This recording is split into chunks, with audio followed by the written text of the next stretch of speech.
नमस्ते। आज हमारे साथ कोल्हान के रिटायर्ड आईपीएस पूर्व डीआईजी राजीव रंजन सिंह जी है। लगभग 6 महीने पहले साहब आपने बीजेपी ज्वाइन किया था, तो मोदी सरकार के 10 वर्षों के कार्यों को आप कैसे विश्लेषण करेंगे? बहुत ही अच्छा क्वेश्चन किए हैं विश्वजीत जी। क्योंकि मैं रिटायरमेंट के पहले कई जिलों को मोदी सरकार के रिजिम में एसपी के रूप में देखा, फिर डीआईजी के रूप में देखा। जी। तो अगर पूरे 10 साल के कार्यक्रम को आप देखें, माननीय प्रधानमंत्री श्री नरेंद्र मोदी जी के कार्यकाल को, तो आप पाएंगे कि ये उपलब्धियों से कार्यकाल भरा रहा है। जी। हम लोग शुरुआत करें 2015-16 की, जब ये सरकार आई थी। उस समय जनधन योजना मोदी जी ने शुरू किया था और लोगों को लगा था कि पता नहीं इस योजना पर के पीछे क्यों पड़े हुए हैं। करोड़ों करोड़ गरीब लोगों की खाता बैंकों में खुली, जीरो अकाउंट बैलेंस पे। तो वहां से शुरुआत सफर की हुई डेवलपमेंट की। उसके बाद लगातार कई गरीब ओरिएंटेड योजनाएं आई। जैसे हम कुछ नाम आपको प्रमुख योजनाओं का बताना चाहेंगे।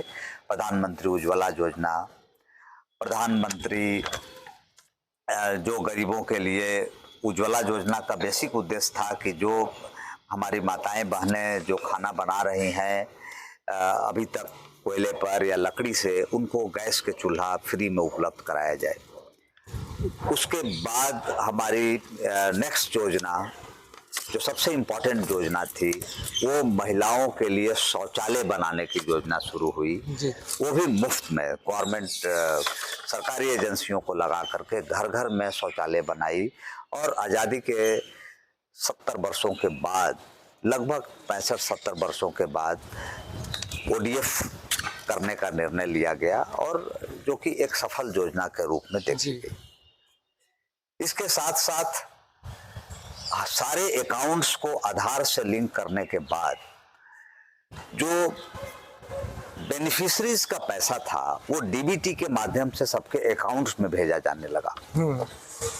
उसके बाद जो नेक्स्ट इंपॉर्टेंट योजना आई, किसान का सम्मान योजना, किसानों को अकाउंट में उनके सम्मान निधि के रूप में पैसा 2-2 हजार रुपए करके भेजने की शुरुआत हुई।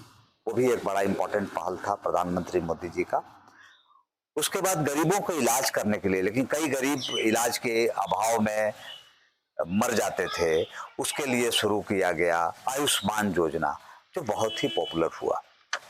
गरीबों के लिए इंश्योरेंस की व्यवस्था की गई, 2 लाख रुपए तक की फ्री इंश्योरेंस, कि अगर उनके यहाँ साथ कोई आकस्मिक घटना घटती है, कई बार नेचुरल डेथ भी हो जाता है, जैसे बिजली का कड़क जाना या एक्सीडेंट में किसी की मौत हो जाती है, तो उसके लिए 2 लाख रुपए की योजना की व्यवस्था की गई, इंश्योर्ड किया गया, जो कि उनको मिलेगा अन इंश्योरेंस के साथ साथ।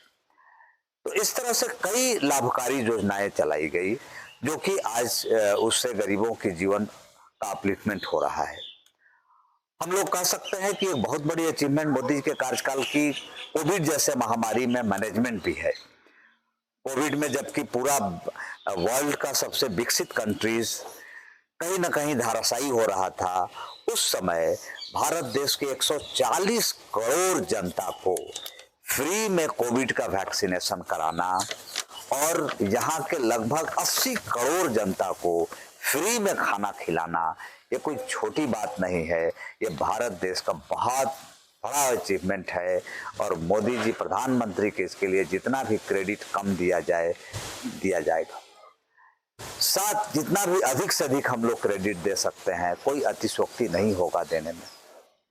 इसके साथ ही साथ आप देखेंगे तो डीमोनेटाइजेशन के बाद अंग्रेजों की बनी हुई कानून जो आईपीसी, सीआरपीसी और एविडेंस एक्ट था, इसको चेंज करना, भारतीय साक्ष्य अधिनियम, भारतीय दंड अधिनियम लाना, ये तीनों अधिनियम जो बने हुए थे, इनको बदल करके नए अधिनियम लाए, जो भारतीय स्वरूप को और भारतीय गौरव को का प्रतीक है, उसको इम्प्लीमेंट करना, ये भी एक अपने आप में बड़ी सोच है और बड़ा बदलाव है भारत देश में।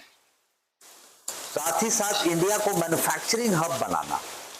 आज देखिए आप, मोबाइल प्रोडक्शन में हम वर्ल्ड के नंबर 2 हो गए। इसके पहले जो भी मोबाइल हम खरीदते सब मेड इन चाइना या मेड इन कोरिया या मेड इन वियतनाम होता था। तो ये इंडिया में स्टार्टअप कल्चर डेवलप करना। अगर आप डिफेंस सेक्टर में देखेंगे तो रक्षा के क्षेत्र में भी हम बहुत हद तक आत्मनिर्भर बनने की दिशा में अग्रसर हो रहे हैं। हम अपने इंडिजिनस टेक्नोलॉजी पर फोकस करते हुए हम यहाँ पर अपनी चीज़ों को निर्मित करने की कोशिश कर रहे हैं। हम पहली बार आज़ादी के बाद भारत देश इस स्थिति में आया कि पाकिस्तान को उसके घर में घुस करके हम लोगों ने मारा। तो ये एक सेंस ऑफ सिक्योरिटी जो पूरे कंट्री में नेशनलिटी और सेंस ऑफ सिक्योरिटी की जागृति आई है, ये प्रधानमंत्री मोदी के सरकार की एक बहुत बड़ी उपलब्धि है। इसके साथ ही साथ 500 साल से जो समस्या चली आ रही थी राम मंदिर का, ये कोई छोटी समस्या नहीं थी। भगवान राम लल्ला का भव्य मंदिर का निर्माण करवाना जो कि पूरे भारत देश के सभी हिंदुओं के लिए एक प्रतीक है। राम लल्ला यहाँ के लोगों के दिल में बसते हैं और हम समझते हैं कि भारत देश के लिए नए कालखंड का आगाज करना ये मोदी सरकार की ये भी एक बहुत बड़ी उपलब्धि है।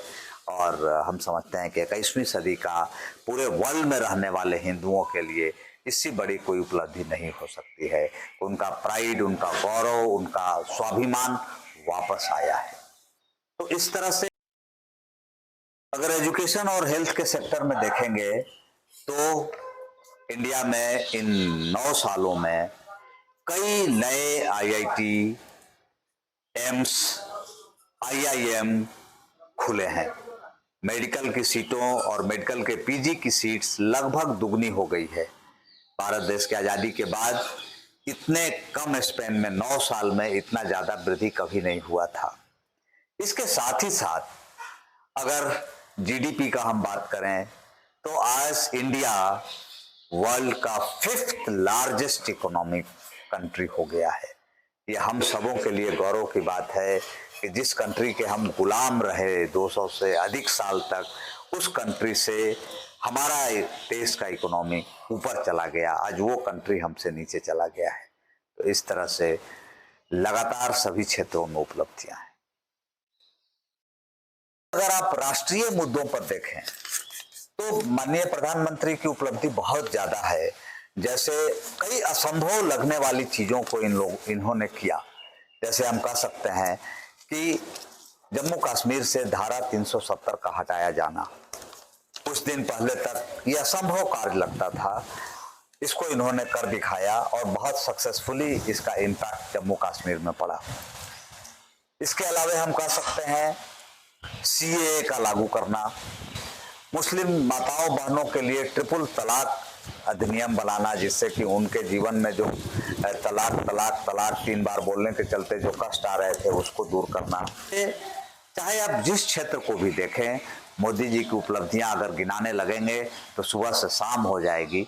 ये सरकार उपलब्धियों से भरी रही है और बस हम अंत में इतना ही कहेंगे कि अब की बार मोदी सरकार 400 के पार, 400 अब की बार 400 के पार। बहुत बहुत धन्यवाद।